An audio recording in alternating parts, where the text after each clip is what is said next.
सख्यारे भाग 27।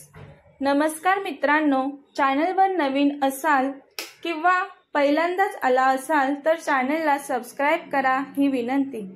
प्लेलिस्टमध्ये कथेचे सर्व भाग आहेत, कृपया पहा। डॉक्टरांनी अँटीडोट दिल्यानंतर जान्हवीला बरं वाटलं। एवढा वेळ वेद हॉस्पिटलमध्ये होता। त्याच्या इम्पॉर्टंट मीटिंग त्यांनी पोस्टपोन केल्या होत्या। त्याच्या जानला तो त्या अवस्थेत सोडून तो जाऊ शकत नव्हता। वेद बाहेर असतो। नर्स येऊन सांगते वेदला त्या ओके आहेत आता। वेद पटकन जान्हवी असते त्या वॉर्डमध्ये जातो। वेदला पाहून जान बोलू लागते, अहो तुम्ही इथे कसे आणि मी इथे हॉस्पिटलमध्ये कशी? काय झालं होतं मला?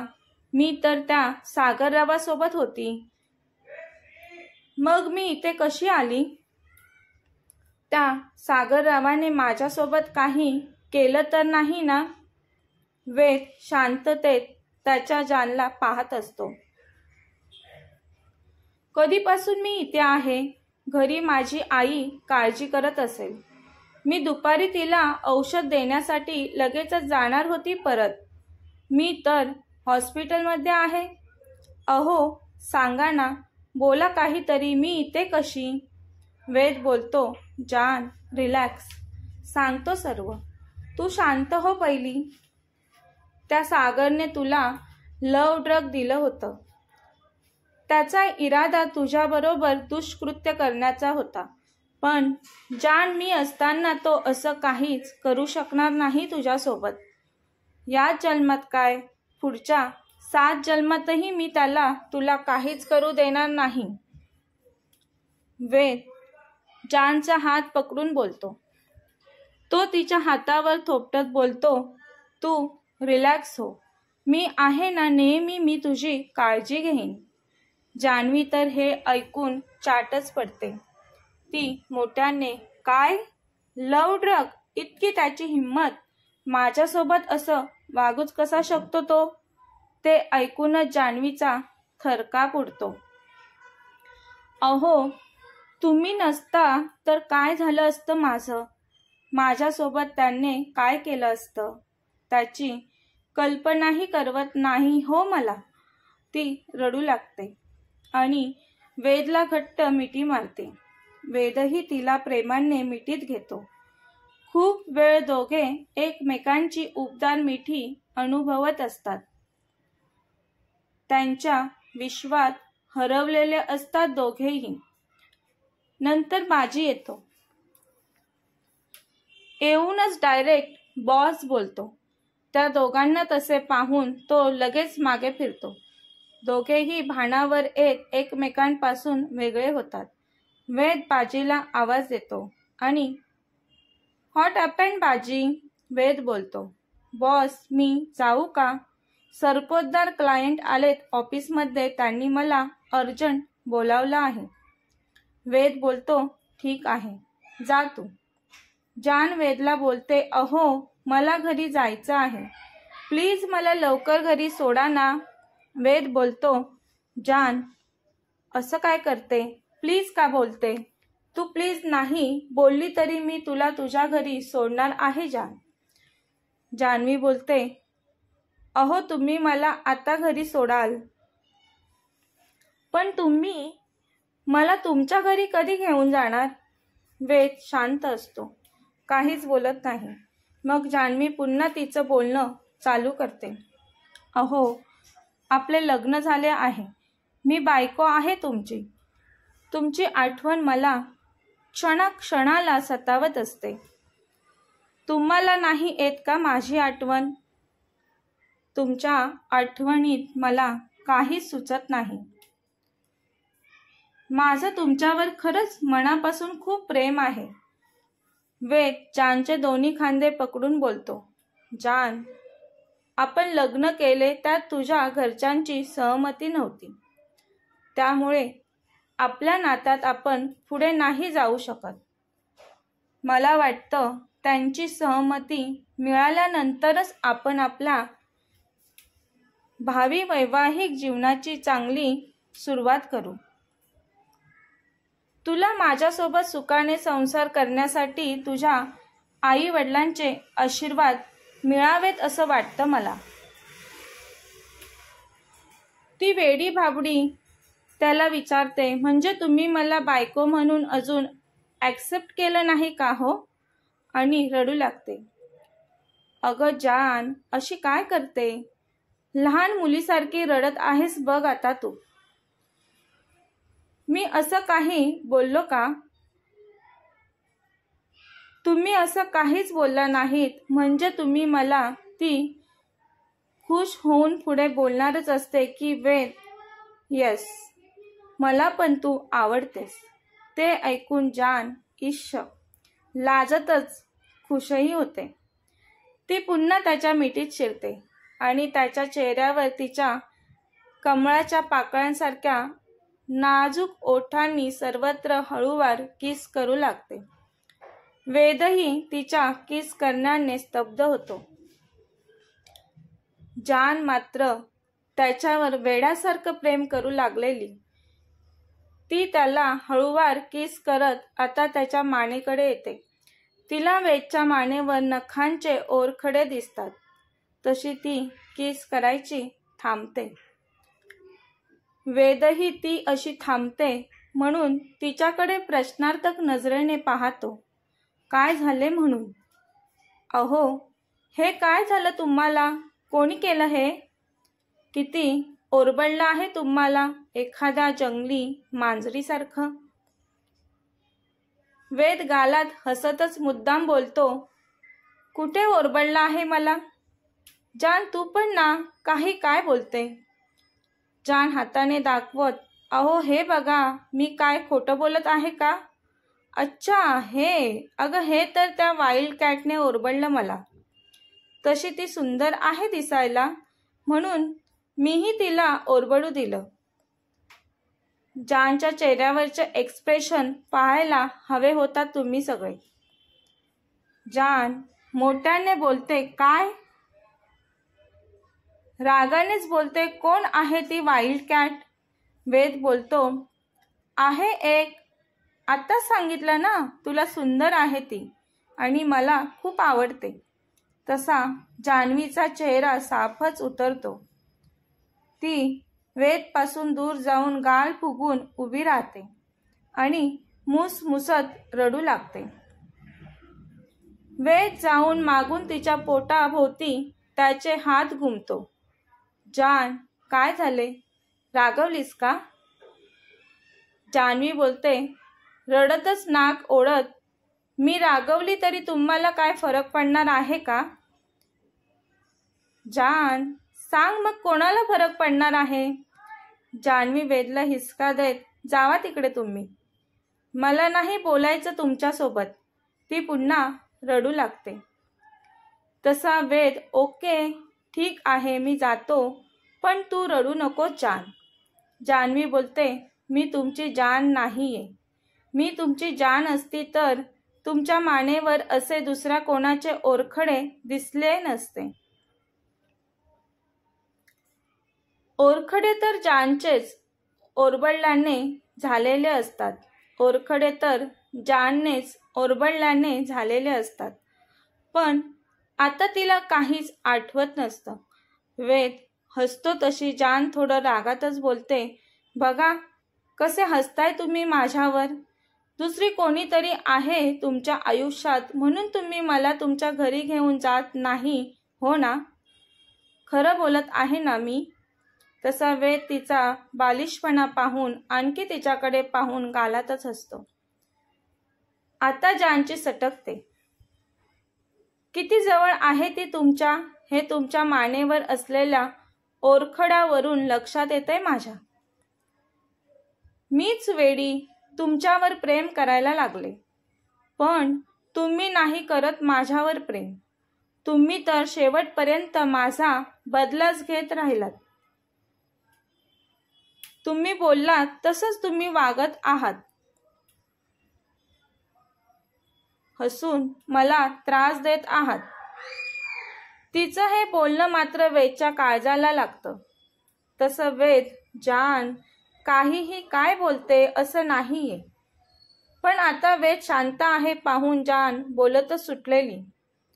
आता जान, तुम्ही जरी माझ्यावर प्रेम करत नसाल तरी मी कायम फक्त तुमच्यावरच प्रेम करत राहीन. आणि ती रडतच तिथून रागाने पाय आपटत जाऊ लागते. वेद तिला जाताना पाहून पटकन जाऊन पकडतो आणि तिला मिठीत घेतो. किती रागवली माझी जान. जान्हवी बोलते, सोडा मला जाऊ द्या. वेद बोलतो, इतकी काय घाई आहे जान, थांब जरा, तू तर अजून काहीच पाहिलं नाहीस. हे बघ. त्याचा हात दाखवत तसेच छातीवरचं दाखवत किती ओरबडलं मला त्या खुंकार कॅटने. बघ तूच बघ आता किती ठिकाणी ओरबडलं आहे मला. वेदला जानचे फुगलेले गाल पाहून हसायला येत असतं, पण तो कंट्रोल करत असतो. जान वेदला ढकलत, जावा तुम्ही तिच्याकडे, मला सोडा. मला कशाला इतकं घट्ट पकडत आहात तुम्ही, सोडा मला. पण वेद जानला सोडतच नसतो.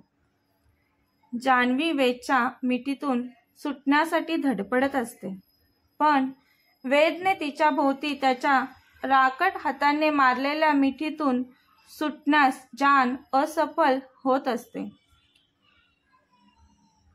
मग ती त्याच्या भारदस्त छातीचा चावा घेते. तसा वेद कळवळतो, जान काय करत आहेस बोलतो आणि सोडतो तिला पटकन. जान बोलते, मला कशाला मिठी मारताय, जावा ना त्या वाईल्ड कॅटकडे, तिलाच मारा ना मिठी. जान्हवी रागाने तळपळत असते.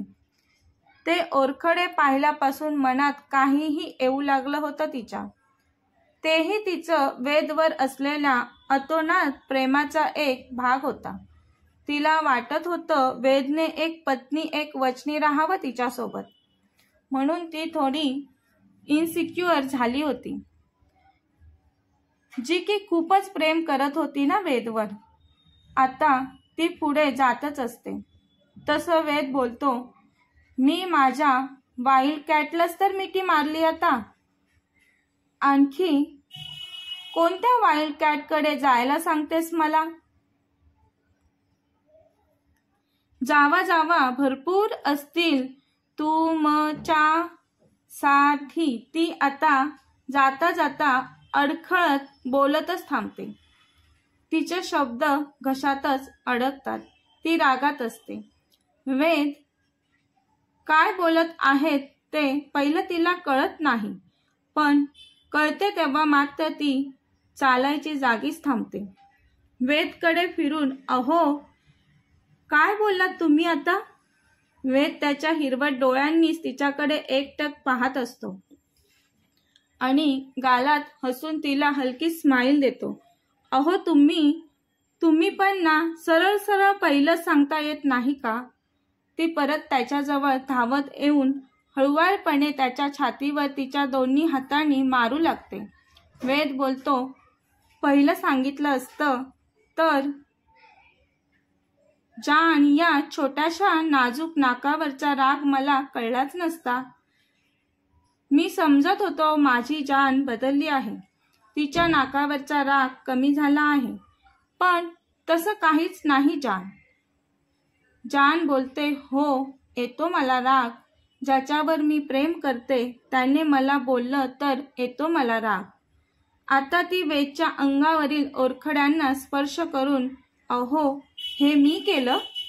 वेद तिच्याकडे पाहून हसत हसत मानेनेच हो बोलतो. आता ती लाजेने शरमते. तसा वेद तिला आणखी स्वतःजवळ ओढत, जान मला आवडले तुझ्या नखांचे ओरखडे. जान लाजतच तोंडावर हात ठेवत, इश्श काहीही काय बोलताय तुम्ही. लाल झालीये तुमची मान. तुमच्या गोऱ्या अंगावरून स्पष्ट दिसत आहेत ओरखडे. कोणी पाहिलं तर. वेद बोलतो, तर काय पाहू देत ना. काय झालं पाहिलं तर. माझ्याच वाईल्ड कॅटने घेतलेत ना, दुसऱ्या कोणी नाही घेतलेत. पण तुम्हाला ऑफिसला गेल्यावर ऑकवर्ड फील नाही होणार का? तो तिच्या कानाजवळ त्याचा चेहरा नेऊन, जान, नाही वाटणार मला ऑकवर्ड. तू नको काळजी करूस. त्याच्या नरम ओठांचा गरम स्पर्श तिच्या कानाला होतो आणि ती त्याच्या होणाऱ्या स्पर्शाने अंग अंग शहारते. आता जानला लाजेने वेदला काय बोलू तेच सुचत नव्हतं.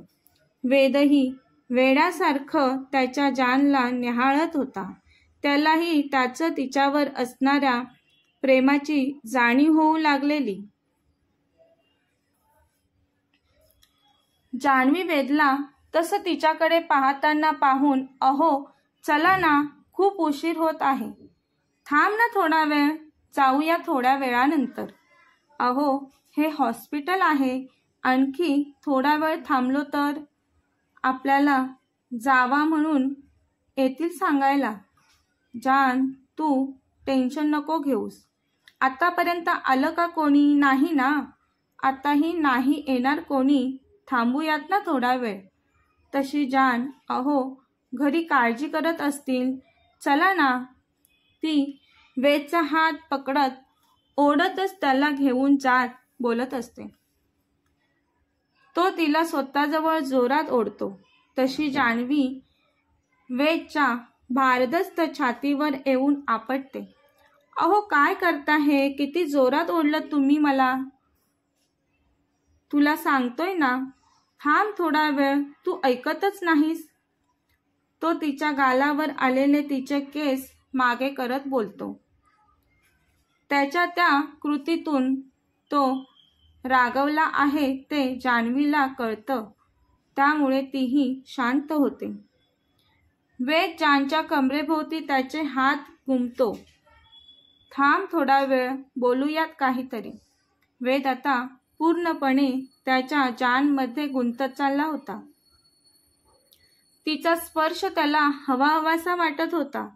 ती सतत जवळ राहावी, नजरेसमोरून दूर जाऊ नये असं वाटत होतं त्याला. तो तिला पुन्हा मिठीत घेऊन घट्ट मिठी मारतो. जान्हवीही त्याला साथ देत तीही त्याच्या घट्ट मिठीत स्वतःला झोकून देते. वेद जानला मिठीत असताना आवाज देतो, जान. ती काय बोलते. वेद बोलतो, आता मी तुला घरी सोडेल तुझ्या, पण तू मला भेटायला येशील ना? जान्हवी बोलते, हो नक्की येईल.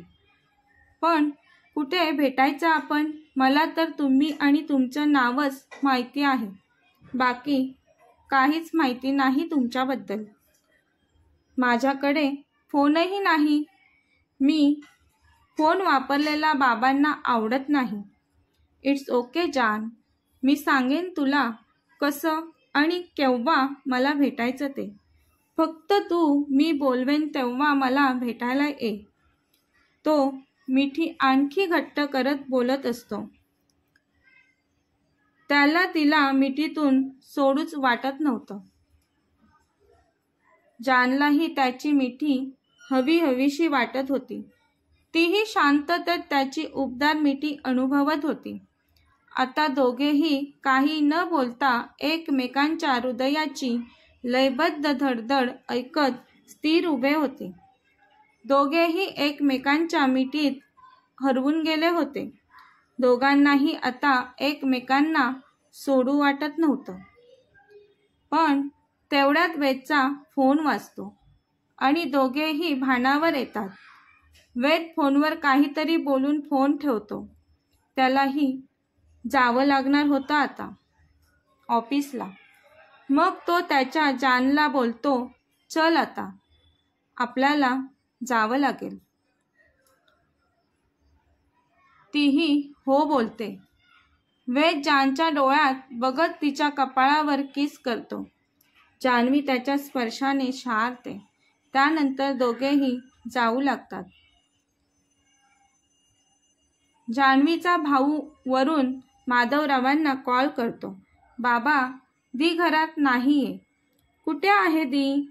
ती त्या सागररावासोबत बाहेर गेली आहे, माधवराव सांगतात. म्हणजे आम्हीच तिला पाठवले आहे. ती सकाळीच घराबाहेर पडली होती. आतापर्यंत यायला हवं होतं तिने घरी. सागररावांनी सांगितलं होतं लगेच आणून सोडतो म्हणून. मग अजून कशी आली नाही? तेही काळजी करू लागतात आता. माधवराव पटकन सागररावाला कॉल करतात. सागरराव दारू ढोसत त्याच्या एका मित्रासोबत बसलेला असतो. तो फुल टाईट झालेला असतो. त्याला शुद्ध नसते. काहीही बरळत असतो तो त्याच्या मित्रासोबत. आणि तेवढ्यात माधवरावांचा कॉल येतो त्याला. तो कसं तरी तोंड वाकडं करत हॅलो बोलतो. माधवराव त्याला डायरेक्ट विचारतात, जान्हवी कुठे आहे? तो बोलतो, कोण बोलत आहे? कोण जान्हवी? आम्ही नाही ओळखत जान्हवी फिनवीला. माधवराव गरजतात. काय बोलताय सागरराव? कुठे आहात तुम्ही? डोकं ठिकाणावर नाही का तुमचं? तुम्ही सकाळी जान्हवीला घेऊन गेलेलात ना? कुठे आहे आमची लेक? जशी घेऊन गेलात तशी आणून द्या आम्हाला. आणि आता त्या सागराला काहीतरी समजतं. तो हडबडतच बसलेल्या खुर्चीतून उठत बोलतो, त्या वेद सरदेशमुखाने आमच्याकडून हिसकावून नेले आहे तुमच्या जान्हवीला. वेद सरदेशमुखचं नाव ऐकून तर माधवरावांचा चांगलाच पारा चढतो. त्याची एवढी हिंमत परत या माधवरावांच्या पोरीला हात लावण्याची. माधवराव रागाने फोन कट करतात. कथेचा पुढील भाग पाहण्यासाठी चॅनलला सबस्क्राईब करा. कथा आवडल्यास लाईक, शेअर आणि कमेंट करायला विसरू नका. धन्यवाद.